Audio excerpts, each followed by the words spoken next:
Selamat datang di modul perkuliahan mata kuliah pemrograman sistem.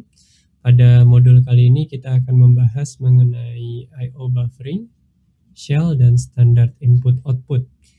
Nanti kita akan membahas beberapa terminologi dan mekanisme cara penggunaan buffer di dalam kernel sistem operasi.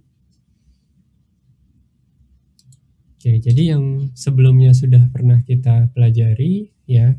Sebelumnya kita sudah mempelajari mengenai make, process creation, dan system limits pada modul sebelumnya.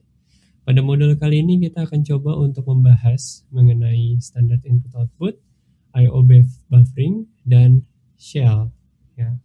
Jadi nanti kita akan mencoba menggali lebih dalam di modul ini bagaimana buffering, bagaimana standar input-output diimplementasi, dan kita akan memperkenalkan apa itu shell. Walaupun shell itu sudah kita gunakan dalam proses kita memberikan komen-komen ke dalam VirtualBox yang sudah kalian konfigurasi. Oke, jadi sebelumnya kalian sudah mempelajari mengenai namanya fork, ya. Di sini ada beberapa hal yang menjadi bisa dibilang diturunkan dari parentsnya, ya. Ada open files, UID, current working directory, root directory, dan UMass. Environment, shared, dan memorinya juga diturunkan dari parentnya. Terus ada beberapa yang tidak sama, jadi bisa dibilang yang properties inherited itu adalah yang bisa dibilang diberi informasi oleh parentnya, dikasih modal oleh orang tuanya. Sedangkan yang tidak sama adalah PID, PPID-nya juga terkadang tidak sama. Terus ada times, ada log, dan signals. Nah, di sini yang kemarin sudah kita bahas, ya. Jadi beberapa di modul kemarin kita sudah membahas mengenai bagaimana kita meretrieve informasi dari suatu proses. Jadi kita bisa menggunakan command ps, ya. Lalu bisa kita filter dengan grep, ya, untuk mengetahui proses kita ada di mana. Dan untuk lebih detailnya kita bisa masuk ke dalam proc, ya, proc file system. Ya, di dalam proc ini kita bisa lihat informasi macam-macam, mulai dari network, sys, file system, terus berbagai jumlah memori yang dipakai oleh proses kita, file descriptor yang dibuka oleh proses kita juga bisa kita lihat di dalam /proc, PID dari proses kita. Nah, untuk sekarang ini kita akan coba untuk membahas mengenai buffering, ya.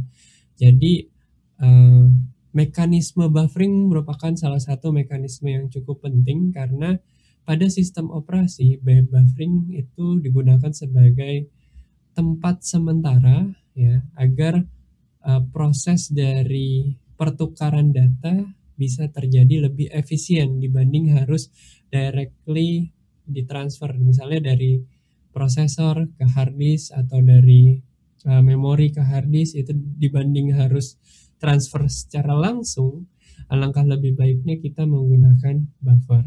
Jadi lebih banyak diatur daripada kalau misalnya tidak menggunakan buffer, maka agak kurang efisien karena harus satu apalagi kalau kita melakukan writing ke dalam disk. Seperti kita tahu bahwa di arsitektur komputer salah satu hardware yang paling menjadi bottleneck adalah hard disk. Kenapa? Karena memiliki speed yang paling rendah. Walaupun kalian sudah memakai SSD, tapi tetap saja bahwa hard disk itu adalah komponen yang paling lambat di dalam arsitektur komputer. Ya, jadi kalau kita lihat di sini, kita akan mempelajari mengapa buffering itu cukup penting, ya. Kita gunakan di dalam proses I/O di dalam program kita, ya. Terutama ketika kita menggunakan atau bekerja dengan disk, ya. Kita melakukan pembacaan terhadap suatu file atau kita menuliskan sesuatu ke dalam suatu file atau suatu device. Nah, di sini operating system berusaha tidak secara langsung menginisialisasi akses terhadap disk, ya. Jadi daripada dia langsung mengakses ke dalam disk, dia lebih baik melakukan mekanisme yang namanya mengkopikan data dari user space buffer ke dalam kernel buffer. Jadi sebenarnya proses kita melakukan writing ke dalam disk atau proses kita melakukan reading dari disk atau reading dari device, karena kita ngomongin universality of I/O, bukan hanya dari disk saja, itu sebenarnya kita mengkopikan data antara user space ke dalam kernel space atau dari kernel space ke user space. Jadi proses copy data inilah yang membutuhkan buffer. Ya, bayangkan kalau kalian harus menuliskan file tanpa menggunakan buffer. Kalian harus menuliskan 1 byte satu byte ke dalam disk, yang mana itu harus diulang beberapa kali untuk mengakses ke dalam disk. Jadi bayangannya adalah dibandingkan kita menggunakan 1000 kali melakukan, misalnya kita ingin melakukan writing sebanyak 1000 byte, dibanding kita melakukan 1000 kali writing ke dalam disk, alangkah lebih baiknya jika kita melakukan 1 kali kita writing dengan sebanyak 1000 byte. Hal ini jauh lebih efisien karena kita tahu bahwa mengakses ke dalam disk itu merupakan cara yang paling lambat, karena seperti kita tahu bahwa disk memiliki kecepatan yang cukup lambat dibandingkan komponen-komponen komputer lain di dalam sistem komputer kita, seperti memori. Di situ sangat memiliki kecepatan yang cukup tinggi dibandingkan dengan disk. Gitu. Jadi di sini dibandingkan kita harus berkali-kali melakukan writing ke dalam disk, lebih baik kita 1 kali saja, ya. Perbandingannya ada analoginya tadi, dibanding kita harus menuliskan 1000 byte 1000 kali 1 byte, lebih baik kita menuliskan 1 kali 1000 byte langsung ke dalam disk. Kita simpan dulu ke dalam buffer, baru kita request kopikan dari user space ke kernel space, dan kernel space mengakses ke disknya cuma sekali. Hal itu jauh lebih efisien dibanding kita harus menuliskan sebanyak 1000 kali dalam 1 byte. Ya. Oke, di sini contohnya ya, dengan kita menggunakan write itu kita mengkopikan dari user space memory ke dalam buffer space. Ya. Jadi bukan kita langsung dari misalnya dari program kita langsung menginitiate ke disk. Ya, tidak. Karena ini adalah suatu layanan juga yang diberikan oleh sistem call kita. Ya, sistem call sistem operasi menyediakan layanan ini untuk aplikasi. Kembali ke tujuan perkuliahan awal, ya, bahwa di sini kita akan membahas berbagai layanan yang di-provide oleh sistem operasi untuk aplikasi. Salah satunya adalah buffer ini.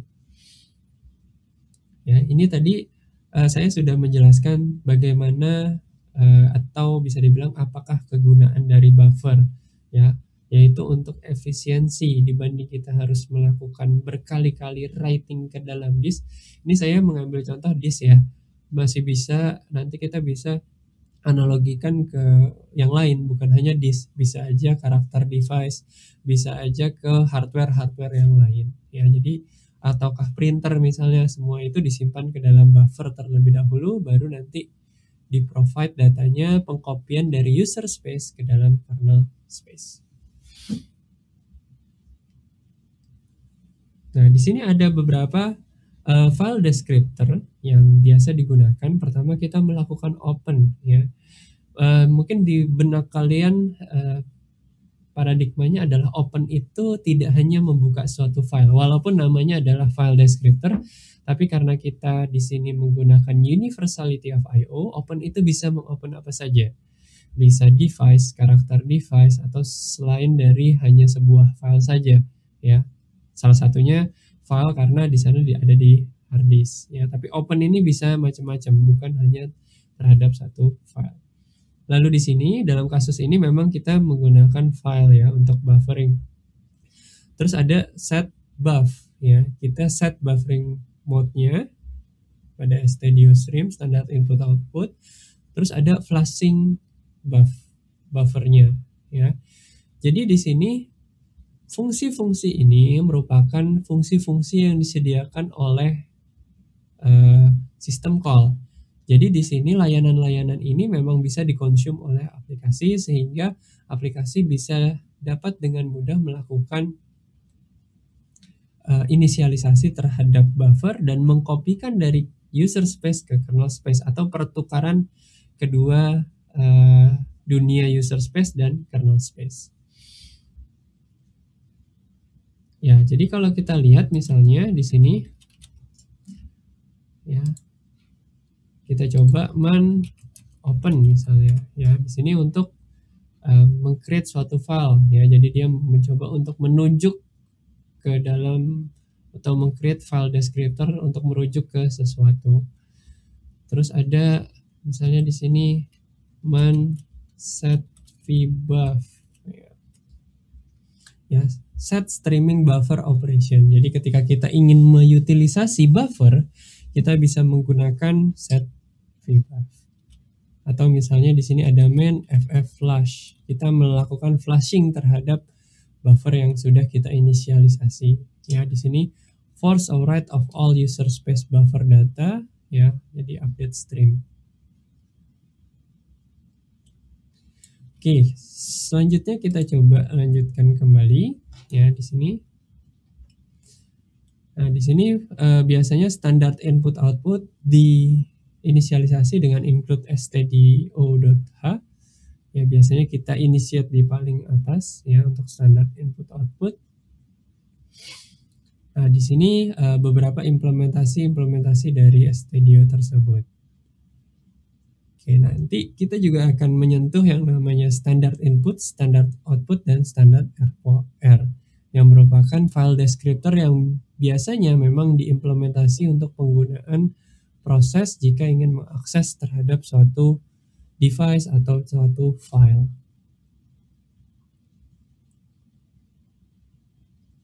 Oke, nah di sini juga ada contoh, ya, di dalam folder buku ada read one at time c dan get c version.c. Nanti kita akan coba untuk visit ke dalam folder tersebut dan kita coba programnya. Ya, jadi kalau kita lihat di sini ada dua function, ada read dan get c. Dua-duanya kita bisa lihat di man, ya. Jadi misalnya kita ketik man read, ya. Ya, jadi kita mau mencoba meread terhadap sesuatu dari suatu file descriptor atau man get c. Dua-duanya merupakan salah satu cara kita untuk mengambil atau membaca suatu file descriptor. Namun di sini ada dua perbedaan, di mana read itu terdapat yang namanya context switch, di mana context switch ini perpindahan dari user space ke kernel space. Jadi dia setiap kali ngebaca itu ada perpindahan context switch sehingga membuat dia menjadi lebih lambat dibandingkan dengan get c, ya. Karena di sini get c melakukan perubahan dari user space ke kernel space ketika buffernya sudah penuh saja, ya. Jadi perbedaan inilah yang membuat kenapa read menjadi lebih lambat dibandingkan dengan get c. Ya, itulah caranya. Jadi terdapat beberapa sistem call, namun sistem call tersebut ada yang memang berguna untuk melakukan context switch secara cepat, yaitu read, dan ada juga get c di mana dia akan melakukan switch ketika kernel buffer terisi penuh. Jadi di sini perpindahan dari user space ke kernel space itu juga sebenarnya memanfaatkan waktu yang cukup lama juga. Jadi kita harus berhati-hati juga ketika melakukan context switch, karena kalau terlalu banyak context switch otomatis biasanya program kita akan berjalan lebih lambat. Oke, berikutnya kita akan coba lanjut lagi, ya. Di sini ada beberapa eksperimen yang akan kita lakukan, ya. Kita akan coba untuk melihat penggunaan size buffer, ya. Jadi ketika kita mencoba, nanti kita akan mencoba beberapa size buffer di sini, di mana kita ingin write, misalnya nanti kita ingin write 100 MB ya. 100 MB dengan buffer size yang berbeda-beda. Nanti kita coba uji mana buffer size yang paling cepat ya. Oke, kalau kita lihat di sini ya, coba cek lihat. Di sini ada depannya ada time ya. Time seperti kita tahu bahwa kita mau melihat eksekusi dari suatu program ya, waktunya dalam baik itu di user space, kernel space ataupun dari IO-nya juga ya. Jadi realnya user space dan kernel space. Terus di sini ada DD ya, kita bisa ketikkan man DD ya. Di sini dibilang DD adalah convert dan copy file ya. Jadi kalau kita lihat sini man DD convert dan copy a file. Jadi kita bisa ngambil input stream dari mana, kita outputkan stream ke suatu output stream. Ya mirip seperti copy dan paste kalau di dalam folder, tapi ini bukan hanya DD untuk copy and paste. Kita bisa meng-create suatu image file dari sini, kita bisa mengcopy dari satu disk atau file system, dari inputnya dari disk atau file system dan outputnya berupa image. Itu bisa kita lakukan menggunakan command DD. Oke, di sini kita akan coba untuk melakukan ini ya, kita jalankan time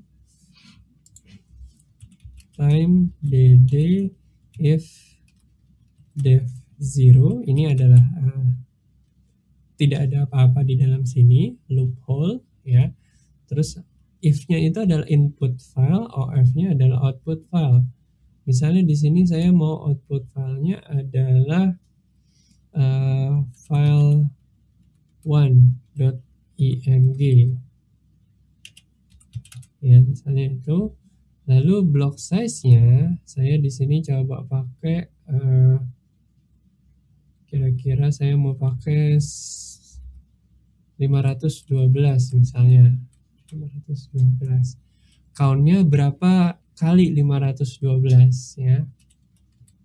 Count-nya berapa kali 512? Misalnya saya mau coba untuk kira-kira 200 kali misalnya. 200 kali dari 512. Kita coba. Oke, di situ dia akan melakukan writing sebanyak 10.400 bytes. Kalau kita lihat filenya di sini, file 1.img itu 102.400 bytes. Atau kita tingkatkan lagi ya. Misalnya count-nya sekitar kita coba di sini 20.000 misalnya ya, atau 2.000 ya, atau lebih banyak lagi 20 ya. Di sini saya coba write agak banyak ya, dengan 200.000 count-nya, jadi dia bisa meng-create sebanyak 102 mega ya. Dalam waktu berapa? Dalam waktu kira-kira 1 detik 67 termasuk IO-nya. Di user space 0,1, sedangkan di kernel space di sini 0,26 detik. Ya, jadi lebih banyak waktunya di kernel space. Kenapa? Karena ada context switch antara kernel dan user space. Sedangkan di user space-nya aplikasinya mungkin nggak banyak, dia hanya mungkin bantu untuk mengkopikan data ke buffer user space-nya saja. Nah, sekarang kita coba melihat ya. Tadi kan kita mencoba meng-create sebanyak 100 megabyte ya. Coba kalau kita lihat filenya sekarang ya, sekitar 100 megabyte. Nah, sekarang kita mau coba untuk meng-create sama 100 megabyte tapi dengan block size yang berbeda ya. Misalnya block size-nya saya rubah menjadi lebih kecil, 256. Otomatis yang ini saya tetap mau create-nya size yang sama, yaitu 100 mega ya. Jadi Kalau kita lihat dengan 100 mega saya bisa dapat 1,3 detik ya. Atau saya mulai dari blok buffer yang paling kecil dulu bloknya. Misalnya dari 128 dulu ya. Misalnya 128, yang ini otomatis count-nya saya buat 8. Saya mau targetnya tetap 100 mega. Ya. Kita bisa di sini sekitar 1,9 detik waktunya realnya. 0,4 detik di user, 0,8 di kernel space. Sekarang saya mau coba sebesar 256. Sekitar 400. Sini saya mau coba, oh dia bisa sekitar 1,3 detik ya. Agak lebih cepat ketika buffernya saya besarkan ya. Lalu buffernya saya besarkan lagi jadi 512. Otomatis countingnya jadi lebih kurang kan, loopingnya. Di sini saya bisa dapat 1,1 detik. Jadi mulai turun tuh. Coba bisa kita lihat 1,9 detik, 1,3 detik, 1,1 detik. Nah, berikutnya saya mau coba lagi. Misalnya dengan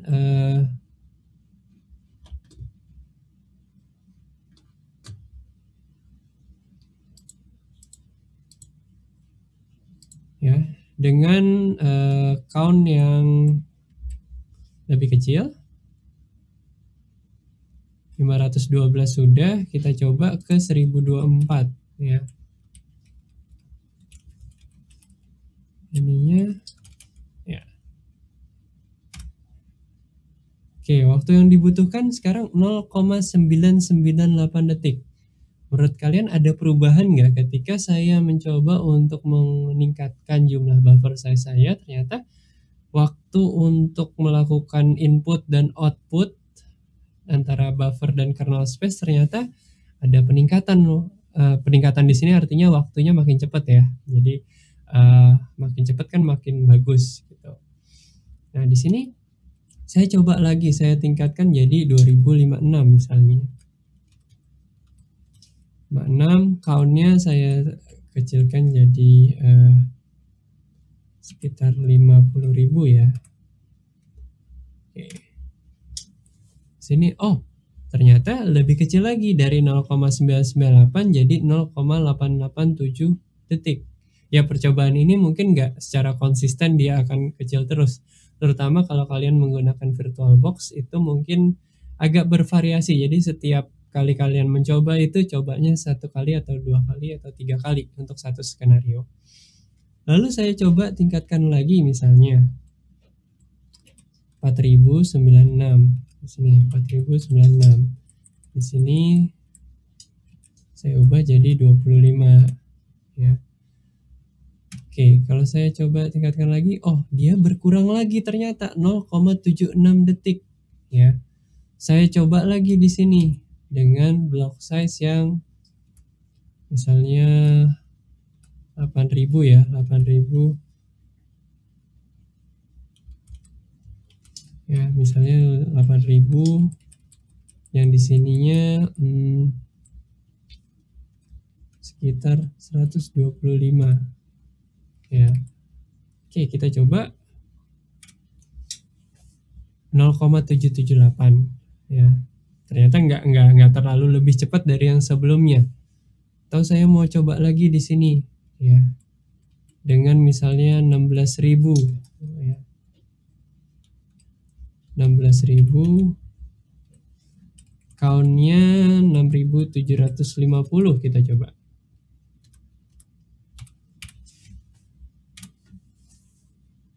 Oke, 0,8 juga. Jadi setelah kita lihat dari percobaan ini, saya mencoba dari byte yang paling kecil ya, dari yang 128 ya, tadinya 256, cuma saya coba kecilkan lagi. Iterasinya banyak ya. Itu sekitar 1,9 detik. Terus saya tingkatkan block size-nya jadi 256 di sini. Lalu dia bisa menghasilkan sekitar 1,3 detik.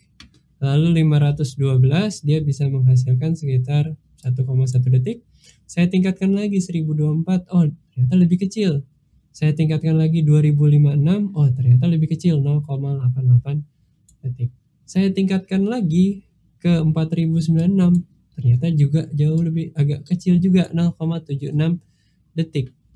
Kan lumayan signifikan kan kalau dari 1,9 detik ke 0,7 detik itu udah beda 1 detik sendiri ya.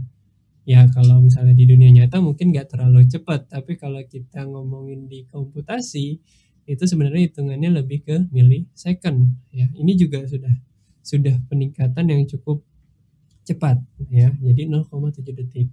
Namun ada hal yang mungkin kita perlu aware di sini ketika saya tingkatkan jadi 8000 di sini. Ya di sini itu waktunya ya nggak jauh-jauh beda dari yang 4000 ya. Terus di sini juga sama ya. Ya, jadi waktunya nggak terlalu jauh beda kalau kita terlalu besar buffer size-nya. Ya, alasannya kenapa? Ya, jadi kalau kita lihat dari tabel ini, kita bisa lihat bahwa ketika di atas 4096 ya seperti 16000 buffer size-nya, di situ waktu yang diperoleh tidak cukup signifikan ya waktunya, hampir sama dengan 4096. Karena di sini effort yang digunakan untuk melakukan context switch dari user space buffer ke dalam kernel space buffer itu cukup besar. Oleh karena jadi waktu yang dibutuhkannya juga cukup lama. Sehingga walaupun dia buffernya besar, tapi bisa dibilang effortnya juga cukup besar. Ya. Jadi di sini bisa terlihat bahwa ketika peningkatan dari nilai tersebut, peningkatan dari buffer size tersebut, waktu yang diperoleh juga tidak terlalu signifikan perbedaannya.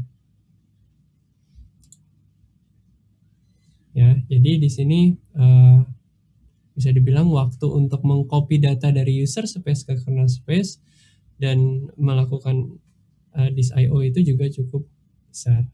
Ya. Dan di sini juga 4096 itu adalah bisa dibilang jumlah page table itu senilai itu, yaitu 4096, yaitu virtual memory itu dibagi setiap page table adalah 4096. Oke, berikutnya kita coba untuk jalan kembali ya.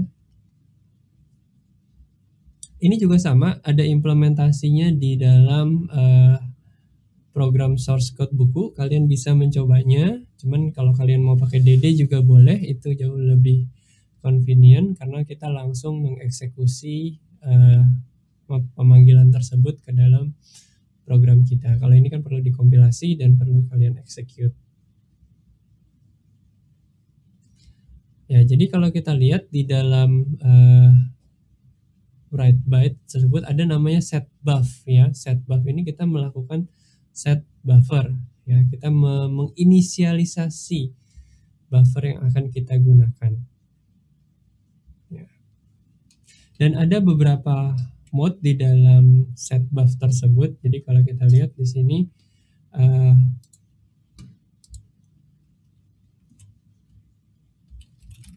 man set buff. Nah, di sini kita lihat stream buffer operation. Ada beberapa mode yang bisa digunakan. Di sini ada yang pertama unbuffer, ada line buffer, ada fully buffer. Ya, jadi ini beberapa option yang bisa kita gunakan tergantung kebutuhan kita.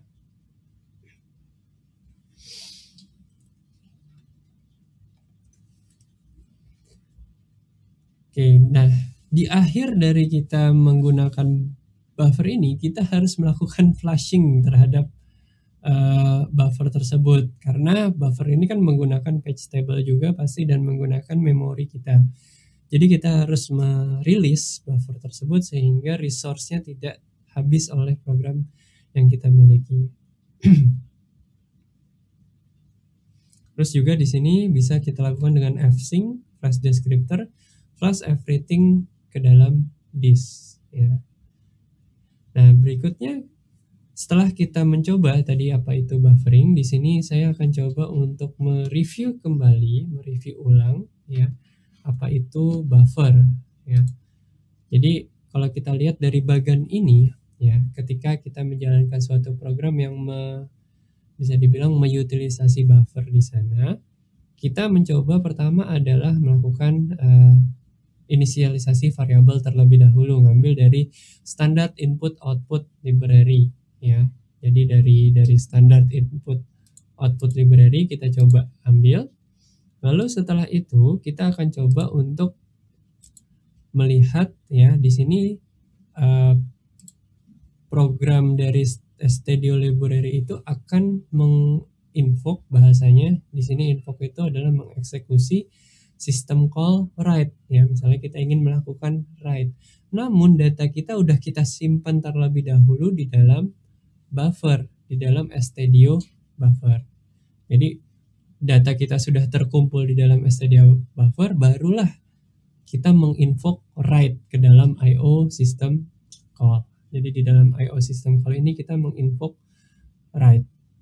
Lalu ketika kita menginvoke write system call, jadi dia melakukan transfer data dari Studio buffer, user space buffer ke dalam kernel space buffer. Inilah yang dinamakan sebagai pertukaran data antara kernel space dengan user space. Jadi transisi yang di garis yang ini, garis yang hitam ini merupakan transisi dari perubahan dari data yang ada di kernel space buffer ke dari user space buffer ke dalam kernel space buffer. Nah, setelah sampai di kernel space buffer, maka dia akan menginitiate this access. Nah, gitu. Jadi saya coba ulang kembali prosesnya mulai dari yang paling awal. Jadi ketika kita ingin melakukan writing terhadap suatu data, kita mendefine dulu library calls-nya. Lalu library calls tersebut kita coba untuk invoke system call yang namanya write, tapi pada saat itu juga kita udah memasukkan data-data kita ke dalam buffernya, masih di dalam posisi user space buffer. Setelah sudah terisi buffer kita, barulah library call kita memanggil write. Nah, di invoke write, data-data yang kita sudah penuhi di dalam user space buffer tersebut akan ditransfer ke dalam kernel space buffer. Nah, di dalam kernel space buffer tersebut, lalu setelah diterima, maka kernel akan menginisialisasi akses ke dalam disk. Jadi proses tersebut merupakan proses yang kita lakukan ketika kita menggunakan buffer.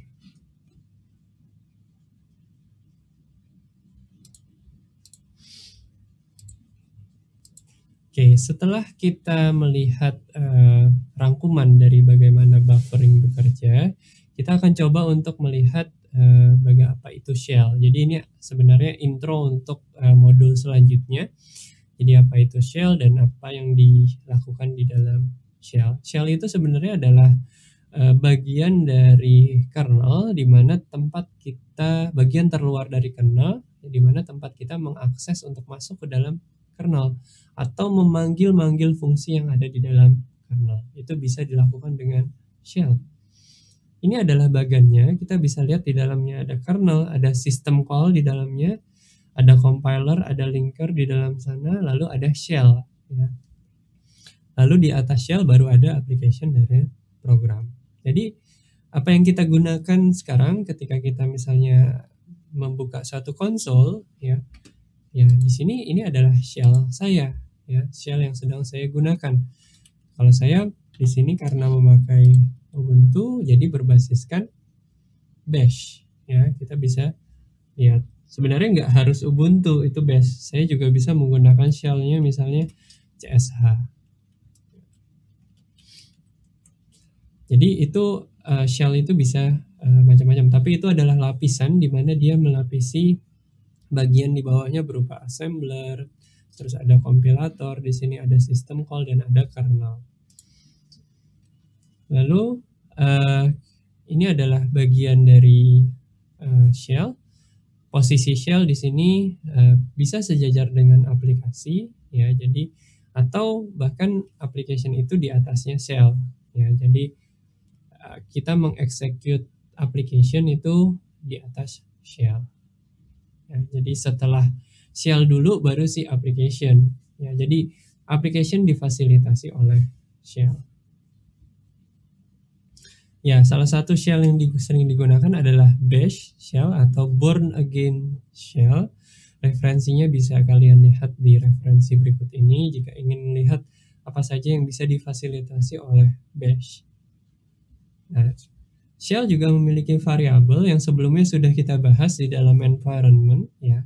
Kalian bisa lihat di etc environment dan mungkin bisa di rewind kembali apa yang sudah dijelaskan environment yang sudah pernah kita bahas ya. Ini adalah beberapa sejarah mengenai shell. Di awal perkuliahan juga diperkenalkan ya.